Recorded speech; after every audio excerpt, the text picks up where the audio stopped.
Hello, chers abonnés, je suis très heureux de pouvoir partager avec vous ces quelques instants. Nous restons en gestion prévisionnelle, chers amis contrôleurs de gestion, et nous parlons aujourd'hui des techniques de prévision par lissage exponentiel. Nous aborderons la méthode de lissage exponentiel simple et la méthode de lissage exponentiel double.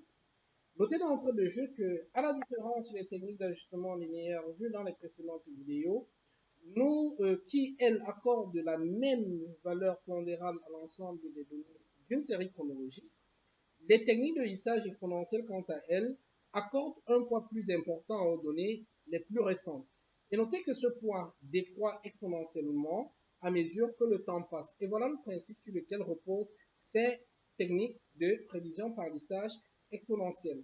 Si vous êtes bien installé, allons-y immédiatement à la découverte de notre méthode de lissage. Très bien. Cette méthode a été mise en place par le mathématicien, géomètre et physicien, le français Simon Denis Poisson, euh, et elle est une méthode qui est utilisée pour effectuer des prévisions sur des séries chronologiques ne présentant aucune tendance. Vous avez par exemple, dans le cas de notre application, une série comme celle-ci qui ne fait apparaître a priori aucune tendance ni haussière ni baissière. Dans ce cas, la méthode de lissage exponentiel simple ou double sera une des méthodes appropriées pour des prévisions. Comment est-ce que ça se passe concrètement? Nous allons dérouler en 4 étapes. Nous allons vous montrer en 4 étapes comment vous pouvez générer vos prévisions. La première étape va consister en l'initialisation du paramètre alpha, du paramètre pondéral, qui en fait est un nombre situé entre 0 et 1. Ce paramètre notamment détermine le poids relatif des données quant à l'évolution sur quant à leur évolution sur le temps.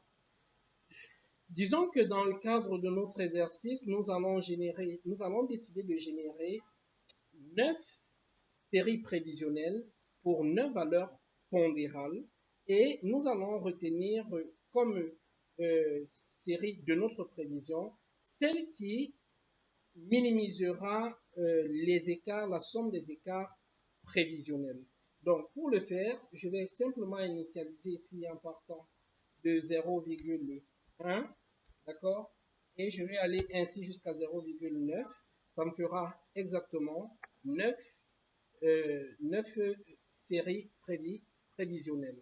La deuxième étape va consister ensuite en l'initialisation de la prévision, d'accord? De la prévision. En fait, elle va porter simplement sur le choix de la première valeur de notre prévision.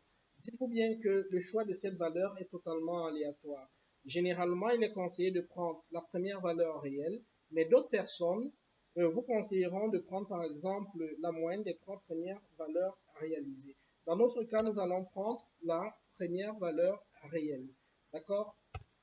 Et là, voilà, nous allons la repartir comme ça sur nos 9 séries prévisionnelles et passer à l'étape suivante qui sera le calcul des prévisions proprement dites. Elle se fera à partir de la formule suivante, prévision en T sera simplement égal à un certain alpha, notre coefficient pondéral, multiplié par la valeur réalisée en T-1 plus 1 moins alpha multiplié par la prévision de T-1. En application, ça donnera ceci. Donc, la prévision en t égale 2 sera égale à alpha, d'accord, que voilà, et je vais le bloquer en déplacement vertical en y mettant un geste devant le G. Regardez bien la position des dollars, d'accord, que je vais multiplier par la valeur réelle de la première période, plus, nous avons dit 1 moins alpha. Alpha, je vais toujours veiller à le bloquer en déplacement vertical de cette façon, d'accord, que va multiplier la prévision en n-1, c'est-à-dire à la première période, d'accord, et ici, je vais prendre le soin de bloquer ces déplacements en horizontal, de même ici, d'accord, pour ne pas avoir à écrire mes formules plusieurs fois, et là, voilà, je trouve 105, d'accord, ça, je vais tirer ainsi pour avoir donc ma première série. D'accord, vous voyez effectivement là, je peux déjà avoir la prévision en la période de 13, ce qui était l'objectif. Donc, ensuite, ce qu'il faudra faire, ce sera de d'ajuster le paramétrage le paramètre du lissage. En réalité, on a dit que le paramètre du lissage, c'est la SCE qui s'entend, la somme des carrés des écarts. Et c'est ce que nous allons essayer de paramétrer ici. D'accord? Ce sera simplement la puissance, donc du moins le carré, d'accord? La base sera simplement la différence entre la valeur réelle et la valeur prévisionnelle. Donc ça, ce sera puissance de réaliser moins prévu. D'accord? Donc je vais mettre ça comme ceci. Voilà. Et ça, c'est au carré. Ça, c'est à la puissance 2. D'accord? Et ici, ne manquez pas de bloquer les déplacements. Ici, je vais débloquer mon déplacement en horizontal. Très bien. D'accord? Et puis, je crois que ce sera bon. Voilà. Et il ne suffira plus qu'à tirer ça jusqu'ici. Très bien. Donc, ça me donne dans la série des écarts, des carrés des écarts prévisionnels. Et là, j'ai la somme de ces carrés. Ok? Donc, désormais, je peux par un simple copier-coller étendre ma formule sur toute la série. Donc, je vais prendre ma copie à partir d'ici. Voilà. Et je vais l'étendre sur toute ma série. Sur toutes mes 9 séries. Je vais copier et sélectionner cette plage. Voilà. Et j'obtiens donc des valeurs prévisionnelles. Immédiatement ici, tout était paramétré pour que, immédiatement, on puisse avoir la série qui nous donne dont la somme des écarts est la plus faible. Ici, on va donc observer pour la première série, on est à 20 000, ainsi de suite. Et finalement, c'est la série dont la valeur est en rouge, j'ai marqué en rouge ici, qui a en fait qui a la somme des écarts la plus faible.